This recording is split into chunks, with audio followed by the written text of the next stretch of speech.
Votre rendez-vous avec Bleu Provence, spécialiste de la salle de bain rétro. Bleu Provence, le rétro n'a jamais été aussi tendance.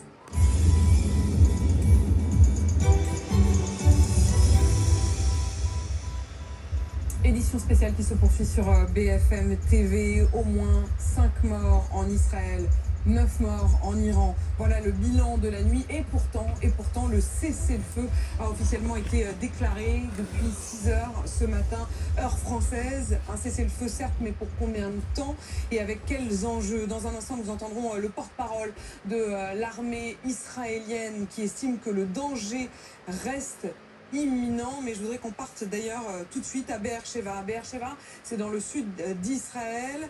On y sera dans un instant, mais partons d'abord, à Tel Aviv. Retrouver Anne-Laure Bans. Bonjour Anne-Laure. Anne-Laure, ces dégâts qui ont donc été causés cette nuit et le bilan qui s'est alourdi, 5 morts. Oui, parce que Israël a fait face à une nouvelle nuit d'attaques très intense. En fin de nuit, 6 salves de missiles balistiques ont été lancées sur Israël. Alors le dôme de fer a fonctionné à plein régime, mais l'un des missiles balistiques est passé au travers de cette bulle de protection, impactant directement un immeuble résidentiel au 6e étage.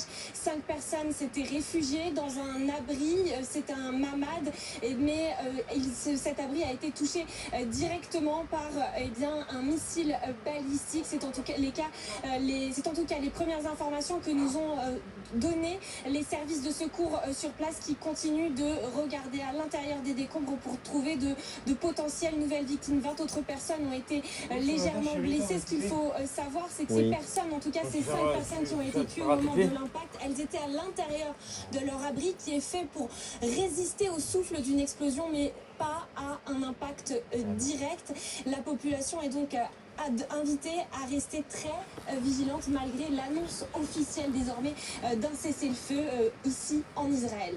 Merci beaucoup Anne-Laure Bans. À l'instant, Patrick Sauce, vous avez des informations du nord d'Israël. Oui, ça fait 3 heures que le cessez-le-feu est censé être en cours et il y a des alertes en ce moment dans le nord d'Israël parce qu'il y a l'arrivée de nouvelles salves de tirs iraniens. C'est ce que disent les Israéliens. Vous savez, sur certaines campagnes de tir iraniens, il y avait une grosse annonce communication du régime de Téhéran disant voilà, nous envoyons une salve de riposte. Cette fois-ci, après cessez-le-feu, sans qu'il y ait eu une quelconque opération des Israéliens. Bien au contraire, ils ont expliqué, on le dit depuis quelques minutes, que tous les objectifs sont remplis. Il y a bien une alerte sur le nord du territoire israélien. Et précisément, je voudrais qu'on écoute le porte-parole